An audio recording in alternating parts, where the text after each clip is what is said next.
much for being with us, and thank you for your invitation to Colombia. Well, thank you for coming.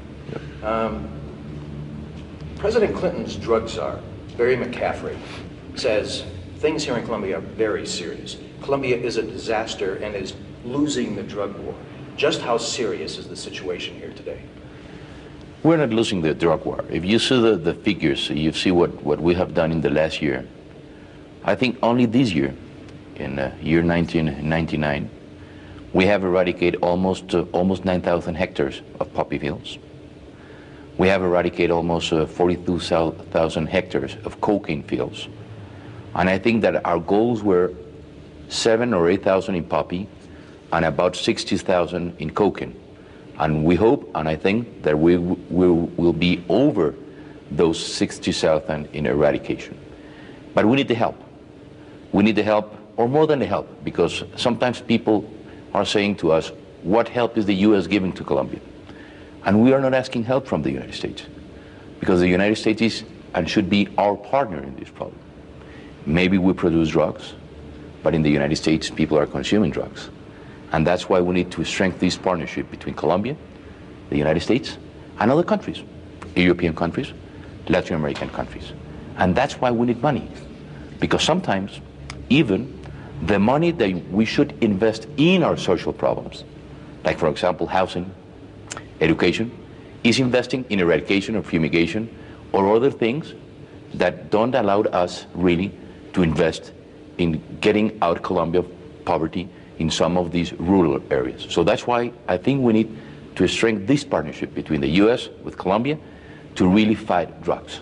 And that's why also why, for example, in our peace process, in the agenda that we negotiate with the FARC, the first point is eradication and alternative development of drug fields, of poppy fields or cocaine fields.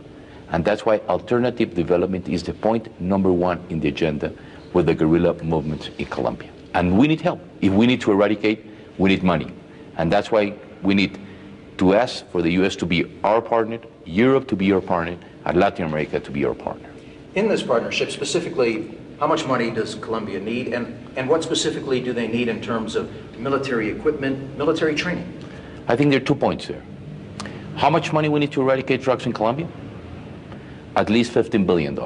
And this is a project for not less than 15 to 20 years, if that's what really we want to eradicate. If we want to create a real new culture in a country and really eradicate drugs from the world, we need money, a lot of money. Sometimes people think that with $100 million or $200 million, you're going to end this business. This is a $500 billion business. So if we want to eradicate from the world this business, we need money.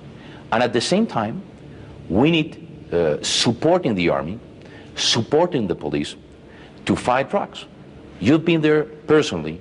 You've seen these pilots eradicating and fumigation.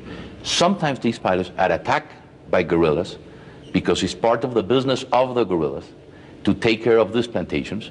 So that's why we need support basically helicopters, support in arms, support, or I may say not only support, also I think that we'll be, and we should be partners also in this fight, and that's why we're asking the United States to give us this support so that with the army, with the police, and with the peasants, and with eradication and alternative development, really we could fight the drug problem in Colombia. One of the big concerns among Americans and among those in Congress is that as the U.S. gets more deeply involved in this partnership to fight the war on drugs here in Colombia, there is concern that ultimately that will lead to American combat troops, GIs, on the ground here in Colombia, fighting Colombia's guerrilla and drug wars. No, I don't think, in my term as president, there will never be a foreign intervention in Colombia. I will not allow any foreign intervention, direct intervention in Colombia. And that's why I think because there's a lot of speculation sometimes of military intervention in Colombia. And the first one that have been really very aggressive, saying there's not going to be any kind of military intervention in Colombia, has been the United States. President Clinton. President Clinton sent a letter to me July 20th saying the problem of Colombia should be solved not through a military way, but through a political way. And I think this is the President of the United States saying it's a political solution that we need and not a military solution. Ambassador Pickering was here almost 2 weeks ago. He was very clear that there's not going to be any intervention, that what we need to create is a real partnership, a bipartisan strategy that we should take to the Hill and work with the Republicans and the Democrats, because both of them are very committed in trying to help Colombia in eradicate drugs. I don't know if you read the letter of Speaker Huster, Senator Trent Lott, saying we need to help Colombia, not only on drugs, because sometimes people are only thinking drugs.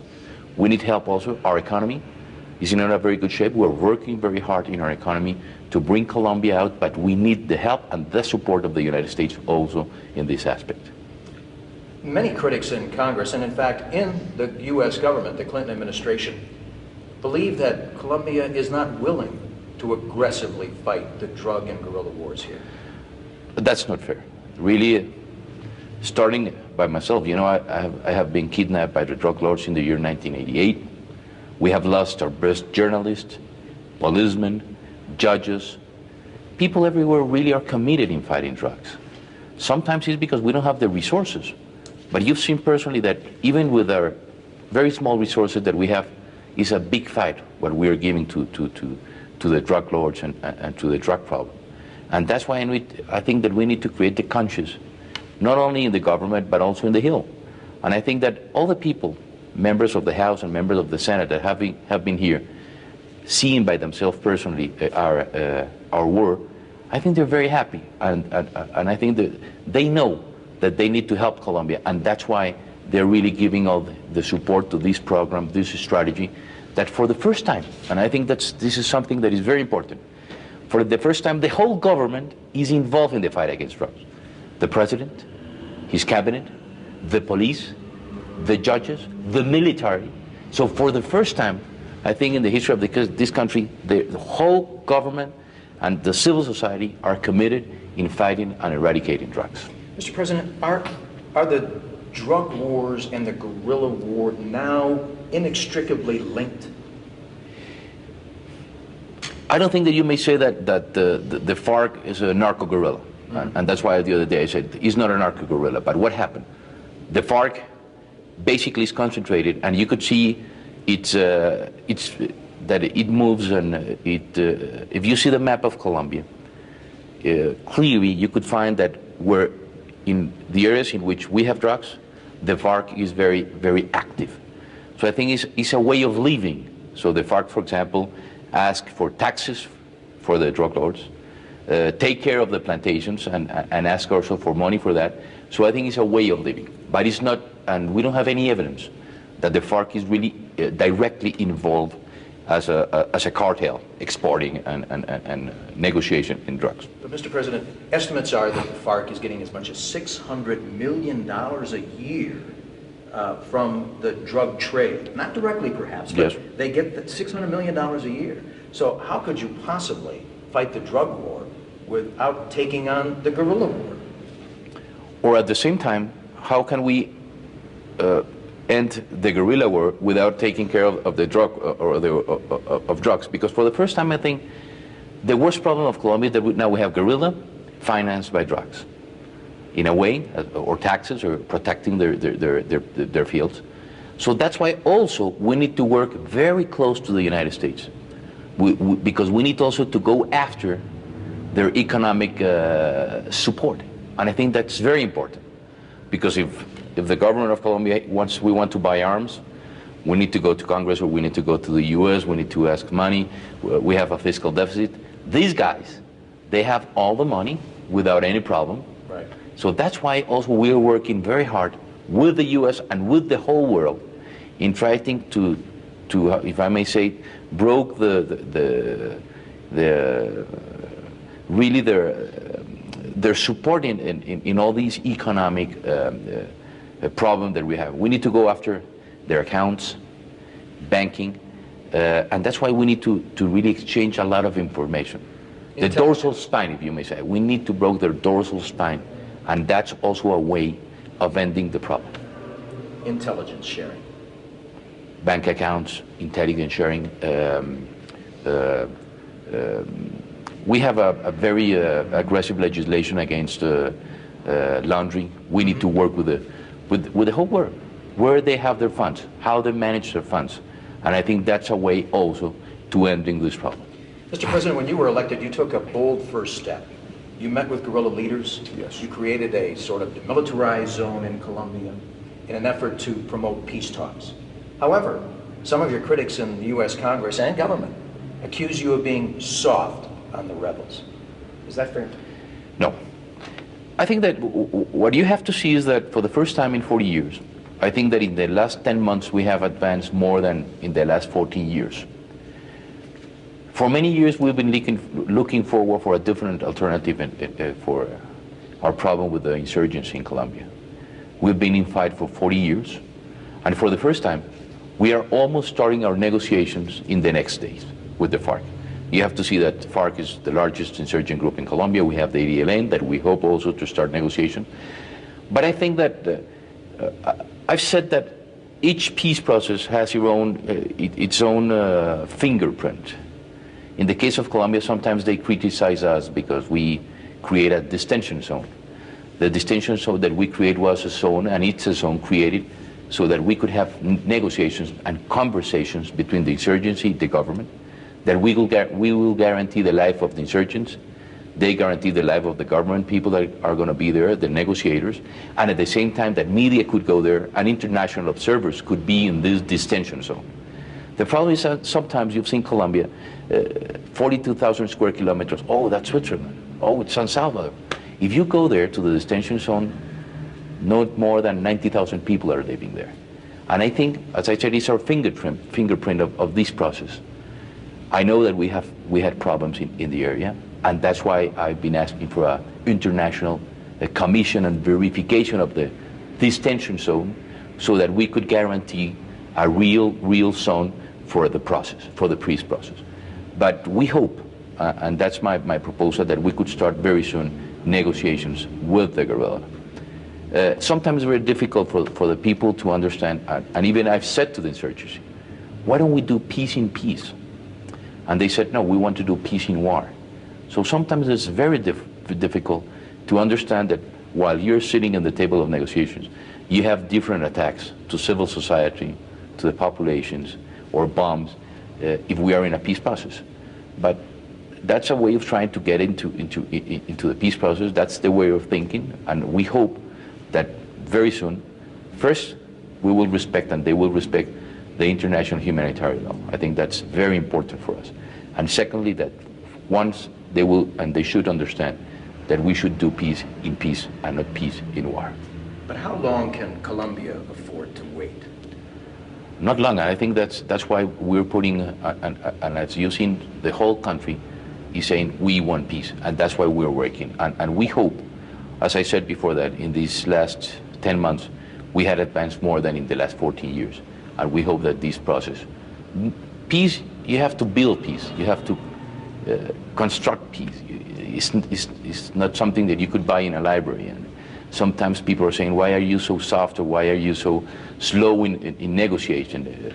And I said, look, you cannot go to a library and buy a book, how to do peace, the first day, 10 days, 15 days. You have problems. We've been in this war for 40 years. But I think that for the first time, we have an agenda, 10 points. That's something that is very important. And we hope that with that agenda and with the support of the international community, we could achieve peace in Colombia. I don't think you could put time for a deadline for peace. What happened with the Palestinians and the Israelis? They're still working on the peace process. What happened in Salvador, in Guatemala? Things go fluently. But I think the worst thing you could do in a peace process is put in deadlines, because deadlines are against the peace process. But is there a danger as this peace process drags out? Oh, no, yes. You need to have that the guerrillas show that they're really committed to peace. And I think that's what people are expecting. Otherwise, not yet. And that's why we're asking, not only the government, not only the president, the people. We've given them a lot of things. And one of the most important things is that I gave my word to Marulanda, the chief of the insurgency. In all the agreements we have done, we have done all the things that we committed with him. So that's we are hoping them, the guerrilla, to have a gesture of peace, not with the president, with the government of Colombia, with the people of Colombia, and with the international community. At the same time, the Clinton administration is so concerned that they're warning that if you make any further concessions to the guerrillas, you risk losing U.S. support. Can you afford to do that? And more than the U.S. support, I think it's international community support, because the most important thing of this process is that we have the support of the international community. And that's why I think they need to give some gesture to, not only to Colombia, but to the international community, that they're willing to go to a peace process. But sometimes it's difficult. And that's why we're putting all the pressure. And I think that's why also is very important this commission of verification of the distinction and so on, because sometimes you have problems inside the area. But they've rejected that, haven't they? We're talking about it, and we hope that we should, because Marulanda signed this agreement with me, the 2 of May, that I went back to the jungle, and I hope that he will keep his word. Also, it appears that very soon, more money, increased U.S. aid, IMF loans, Yes. could be on the way to Colombia if Colombia takes certain steps, if you take certain steps, Yes. to come up with an aggressive plan to improve, strengthen the military, fight the drug war, and turn around Colombia's economy. How do you propose to do that? Okay, I think that we're on the right track. Right now, if you see the figures of Colombia, Colombia was in an inflation over 15%. Now we hope to have it in 1 digit. Unemployment, unfortunately, was, when I arrived to the president, 16%. Now we're 19%. But now we have the first signals of reactivation of the economy. With the help of the U.S., and I know that with the help of the multilateral banks and the IMF, we are sending some laws to the Congress in the case of social reforms, pensions reform, decentralization. And we hope, and I think we are controlling our fiscal deficit. When in August it was 5.2% of GNP. Now we have it less than 4.8%, and we will bring it back to 2.5% in the year 2002. So I think that we're on the right track. That's why we had the money last year, the loans of IDB and World Bank. Now we're working with the IMF, a special program that we hope that by the end of this month, or starting September, we will have a plan with the IMF, and we will have the resources to bring back Colombia to the right track. But is Colombia running out of time? No. Look what happened, for example, with Colombia. If you see the reports of IDB in the economy, for example, Colombia is one of the strongest economies in the world. And I'm going to give you only one figure. Since the year 1925 to the year 1997, the average growing of Colombia was 4.4%. We have never,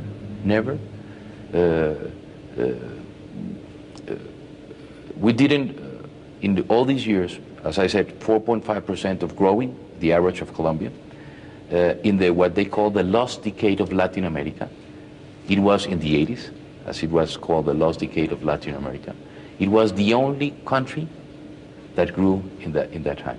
We never failed to pay one loan, never, to the multilateral banks. And we never restructure our foreign debt. So Colombia is very serious in economy, and that's why, now that we have problems, people are giving the hand, and basically the multilaterals and the private banks are giving the hand to Colombia. And what do you see for the future of Colombia? A completely different from Colombia. I think that we are committed, as I said, fighting a Colombia without drugs, a Colombian peace, a Colombia without violence, and a Colombia with social justice. I think that's what we want for the next century. Mr. President, good luck to you and the people of Colombia. Thank you, Jim. Thank you again. Thank you very much.